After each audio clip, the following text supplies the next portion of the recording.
Hi guys, Michael Abaimi here. So today, I'll be going over my best movies of 2023 so far. We're already halfway into the year, and since the start of the year at January, we've gotten quite a number of movies. So today, the point of this video is just to go through all the movies we've gotten across cinema screens and even in streaming platforms like Netflix and the like.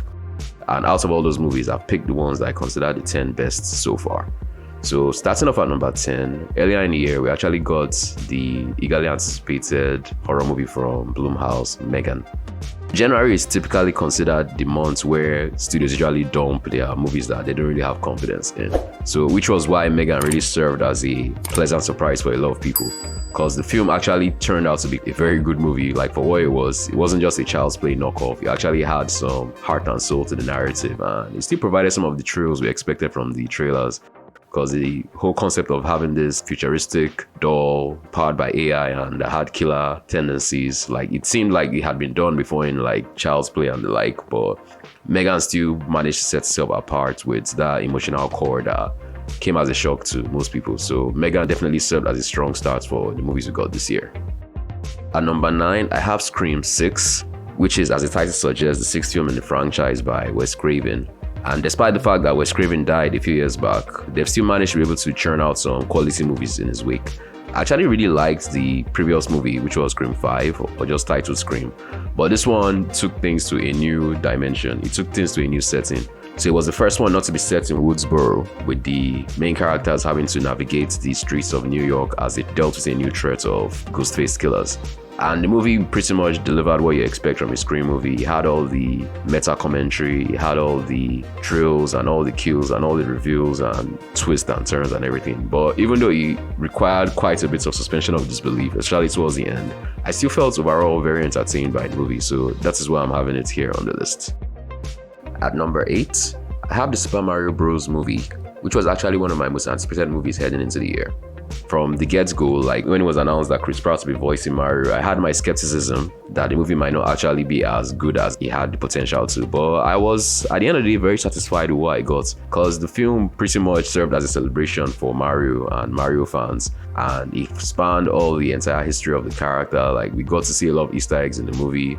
And even though it was a bit light on story and the plot was kind of fast-paced, it still ended up being a very solid movie, which is why it eventually went on to become the highest grossing movie of the year, a title that it doesn't seem to be relinquishing anytime soon. At number 7 is Dungeons & Dragons: Honor Among Thieves, which was another movie that I was actually quite skeptical heading into the movie. I still have memories of the older Dungeons & Dragons movie from the 2000s with Jeremy Irons, and that movie wasn't particularly great. So heading into this one, I had a degree of skepticism, but I was very much impressed by what they were able to accomplish in this one. The movie was very funny. It retained that sense of adventure, and just everything about the movie. It had the twist, it had the turns, it had the Dungeons & Dragons spirits with that unpredictability. Because that's what D&D is known for, that unpredictability with each game, and having a game master that is constantly trying to throw challenges at the players. And this one pretty much captured all of that. So Dungeons & Dragons: Honor Among Thieves was a very solid entry as well. Then at number 6, I have Guardians of the Galaxy Volume 3, which was another movie that was on my most anticipated list. And of course, being what is probably James Gunn's final entry in the MCU, everybody wanted to know if he was going to go out to the bang, and the movie pretty much delivers on all fronts. Like, the movie had all the character moments, it had all the play with music and all the action beatdowns, and it was just a very solid movie. I liked the focus on Rocket Raccoon. The fact that it actually served as an origin for him, as well as serving as a swan song for the current iteration of the Guardians as well. So Guardians of the Galaxy Volume 3 is a movie that pretty much restored my faith in the MCU. Sisu occupies the number 5 spot on my list because this was a movie that I hadn't even heard of prior to seeing the film, but from the moment I saw the first trailer, I knew that I really had to see this film. It was basically John Wick set in World War II, and the film had like a lot of moments that till today I'm still trying to wrap my head around it. Like, it was one of those movies that stretches your imagination, but at the same time it still dangles between that thin line between believability and the outrageous, and I would say that the film really delivers. Sisu pretty much ticks all the boxes for action junkies. You have all the visceral kills, you have all the thrills, all the action, and just having all that with a protagonist that was pretty much silent throughout the whole movie, and they were still able to deliver a film that was still solid at the end of the day. So I really enjoyed Sisu as well. Then at number 4, I have the Michael Jordan biopic Air. Okay, calling it a Michael Jordan biopic is not entirely true, since it's pretty much about the people behind the creation of the line of sneakers called Air Jordans. And the film is one of those films that pretty much delivers on all fronts, from the acting front, from the drama front. This is Ben Affleck after all, so of course Ben Affleck carries a certain degree of pedigree with him, and heading into the movie I was expecting something on the same level with The Town and his other films, and he pretty much delivers in this one, both in the director's chair and even in front of the camera. But Matt Damon was really the heart and soul of the film, and his performance is one that should probably go down as one of the better ones he has given in his career.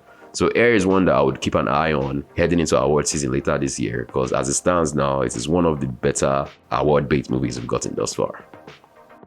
Then at number 3, we have Evil Dead Rise, which was a movie that was originally scheduled to debut on HBO Max. But apparently, the powers that be saw the film and saw that it had a lot of potential, which I'm actually glad they made that decision, because this is one of the better Evil Dead movies we've gotten since the franchise started with the first one in 1981. So the movie is coming in the wake of the 2013 Evil Dead, and this one pretty much retains that more serious tone, because the original trilogy eventually started to veer off into the realm of comedy as each subsequent entry became more comical. But this one retains a serious tone, and at the same time it still had that overriding thrill that the Evil Dead franchise is known for. And of course, anybody looking for the gory deaths, the kills, all of that was on display in the film. So Evil Dead definitely satisfies, and it still remains one of the better films I've seen this year. Then at number 2, I have John Wick Chapter 4, which, being the fourth entry in the John Wick film, you would have thought that by now the franchise would have started to lose steam, but boy oh boy, this film really showed us that we hadn't really seen anything yet. Like, the film clocks in at almost 3 hours, but at the same time, it still manages to maintain that momentum from the very beginning. Like, it had some very lengthy set pieces, and each one kept ratcheting up the action from scene to scene. And especially the last climactic set piece, like, till now, I still consider it one of the best things I've seen in the cinema this year.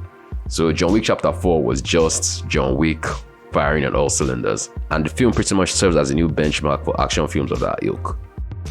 My number 1 movie for 2023 so far is Spider-Man Across the SpiderVerse. And what can I say about this film that I didn't already see in my review? Like, this movie pretty much took everything that Into the Spider-Verse did and took it to the next level. Like, the film expands upon the whole Spider-Verse, showing us way more Spider-Man than we ever thought we would see in one movie. And even upon all that, it still served at its core as a story about Miles Morales. You could actually track his character development through all the madness and all the multiversal hopping and all of that. And this movie pretty much just proved that we hadn't really seen what a comic book movie was capable of. Because for the longest time, I've held this belief that Spider-Man 2 from 2004 was the greatest comic book movie of all time. But now I'm kind of forced to reevaluate how I feel about the movie. And even though it's been, almost 3 weeks since I saw the film, it has remained in my mind, and I actually think it's very deserving of the 10 over 10 I gave it. Because this film was borderline perfection. This movie pretty much had everything a movie of this kind could possibly have. From the action to the beautiful animation and the heartfelt story, the movie was pretty much Spider-Man at its best. And because of that, this is why I'm giving it my number 1 movie of 2023 so far. So these are the movies I consider to be the very best movies I've seen this year. What are some of the best films you've seen in 2023 so far? Let me know in the comment section down below. Don't forget to like this video if you enjoyed watching it, and to subscribe to the channel with notifications turned on if you'd like to see more videos like this in the future. And until the next one, this is Michael, signing off.